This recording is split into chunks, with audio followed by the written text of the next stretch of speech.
Hey, what's up? I'm Dr. Boyce Watkins from the Black Wealth Boot Camp, and I wanted to share something with you that that just really is a reflection of a conversation I just had with a promising young scholar out of the University of Michigan by the name of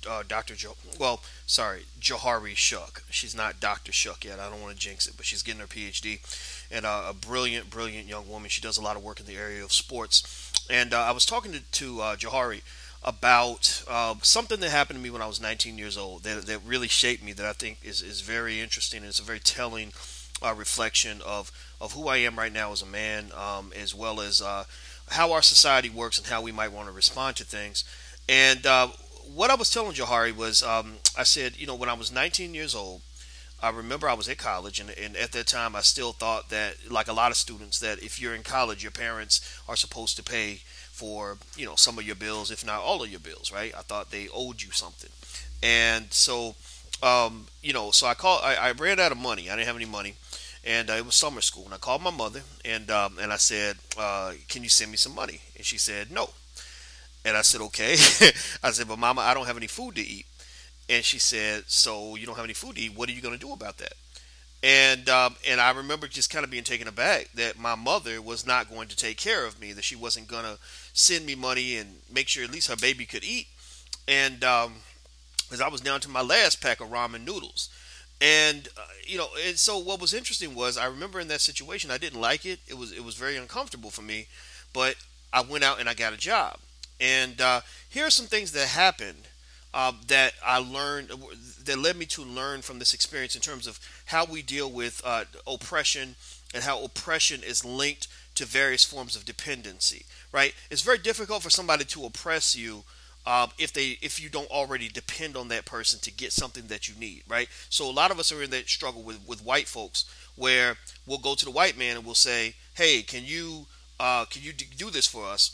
And they say no, and then we get mad, right? Now here's what happened with my mother. This is interesting. So I guess my mama in this story is the white man, right? She the man. But anyway, so here's what happened. Okay, so I got a job. I was making about $200 a week because I worked pretty hard, and so I had plenty of money in my pocket. So by going out and getting a job as opposed to waiting for a welfare check from my mother, number one, I had more money than I would have had by waiting for that welfare check. Number two, I have freedom and empowerment. I didn't see myself as a product of an environment structured by somebody else. I saw the environment as a product of my choices and my behavior. It's very different. The ability to control your environment is directly linked to fighting against things like depression. Even in lab rats get more depressed when they can't control their environment. But when they're free, when they feel that they have some say in what happens to them, they're less likely to be depressed. You spend more time solving a problem than you spend crying, complaining, whining, or praying about a problem. Right. Third thing I observed was I became less frustrated with my mother. I wasn't mad at her anymore. I wasn't mad at her because she didn't give me something that I thought I deserved. I didn't feel like the world owed me something anymore. I said, you know what? I'm a man. I'm 19 years old. Damn it, that means I'm a man. I can go out in this world and I can get my money. I'm gonna be an asset to my mother as opposed to a liability.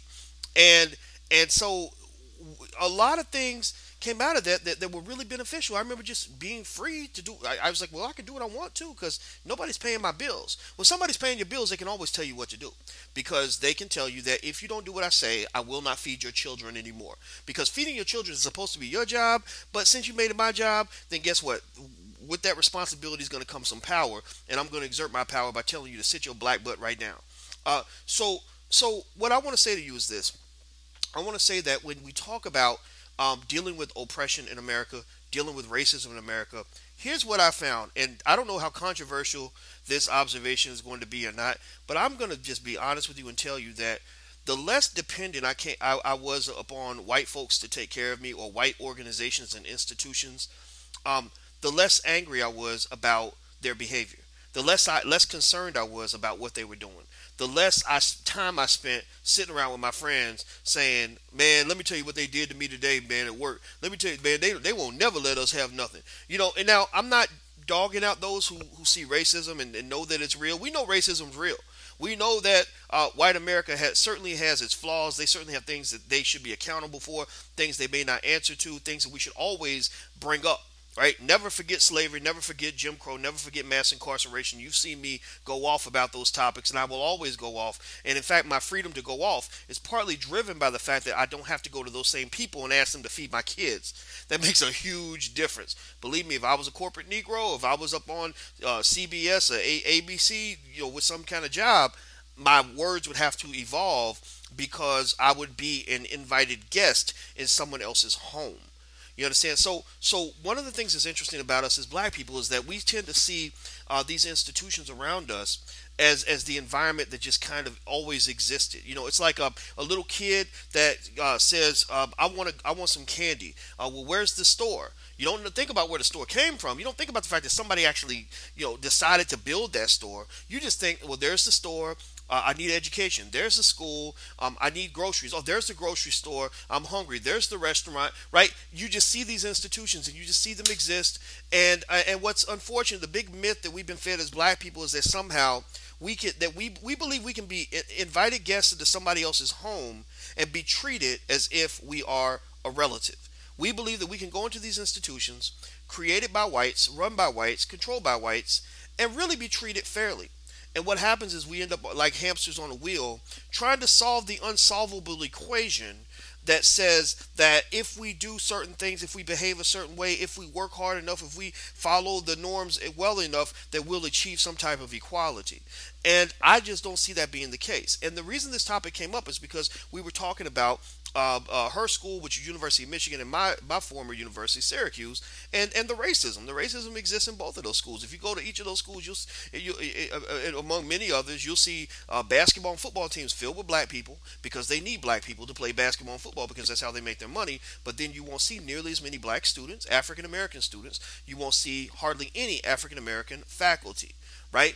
And that's because that institution was something that was created by them for them, and we're not sort of in the habit of creating our power. We're in the habit of borrowing power. And you can't get through life borrowing power from somebody else and then act as if that power is your own. So going back to the analogy with my mother and depending on her financially, what I found was that when I was pushed out, when I pushed myself out of the situation and forced myself to go and find a way to get my own money, I had more money than I had before, more empowerment, more freedom because nobody could tell me what to do, and I also had a better relationship with my mother. I had less bitterness and anger toward my mother because my mother no longer had the ability to oppress or frustrate me in that particular way. She couldn't use her money as leverage to control me. Not that my mother's a manipulative person. She's a wonderful lady. I love her. But if she'd wanted to do that, she couldn't do the whole parent thing where they say, I'm going to take away your iPhone if you don't do what I say, right?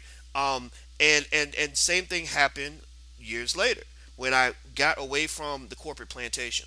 When I learned how to make my own money, number one, I made far more money than I ever made working for other people. Number two, I had far more freedom and leverage. You've heard some of the stuff I've said on my channel, and I don't take back a single word because I don't have to. Three, I'm just not. I just can't get as angry at what white America does. I get angry at what white America does to us as a community, but in my day-to-day life, I don't really deal with that many white people, to be honest with you. Not that white people are bad. I'm sure they're fine. They can be nice and whatever. Some of them are pretty cool or whatever. But I just don't see them. I talk to black people all day. I'll do business with black people. I'm in my community. I teach black people. I'm talking right now probably to a whole bunch of black people. And if you're not black, you're probably down with black people. And if you're not down with black people, then you probably shouldn't be here. So long story short, I just wanted to share that with you guys because I think that that's what we have to understand is that independence, especially economic independence, is a very important anti-racism strategy. It is a huge neutralizer of racism. It's not the only neutralizer. It's not the end-all be-all.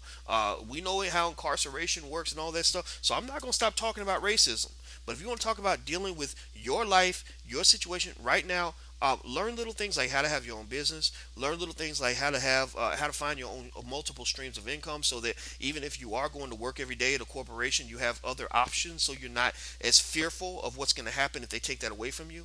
Be strong, be focused, be independent, develop institutions. That's the other thing that's really important in our generation. We must develop institutions that are ours. You understand? See, every time you see a big corporation or you see a big statue or a big monument or whatever that was created by somebody 300 years ago, that's their ancestors screaming from the grave saying, damn it, we were here and we built this shit and it belongs to us and we will defend it and it's ours and we're proud of it, right?